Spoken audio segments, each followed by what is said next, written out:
Shalom praise lord. దేవుని నామానికి మహిమ కలుగును గాక. కీర్తనకారుడు మాట చెప్తూ ఉన్నాడు, నీ గోని పట్టను తీసివేసి సంతోష వస్త్రము ధరింపజేతును అంటాడు.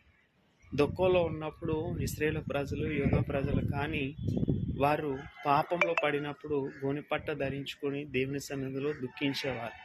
అయితే దేవుడు వారి దుఃఖాన్ని తీసివేసి వారి గోనెపట్టను విడిపించి వారికి సంతోషాన్ని అనుగ్రహించేవాడు. ఈ రోజు కూడా సృష్టికర్త అయిన దేవునికి దూరంగా ఉండి దుఃఖంలోను, బాధలోను, శ్రమలోను మునిగిపోతున్న ప్రతి ఒక్క బిడ్డలకు దేవుడు సంతోష వస్త్రమును ధరింపజేస్తాడు.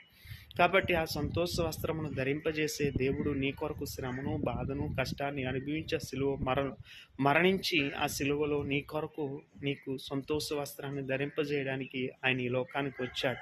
నీవు తెలుసుకున్నట్లయితే ఆయన వైపు తిరుగు. ఆయన నీకు సంతోషాన్ని ఇస్తాడు, నీ కుటుంబాన్ని ఆనందంతో నింపుతాడు. దేవుడు అటువంటి కృప దయచేయను గాక.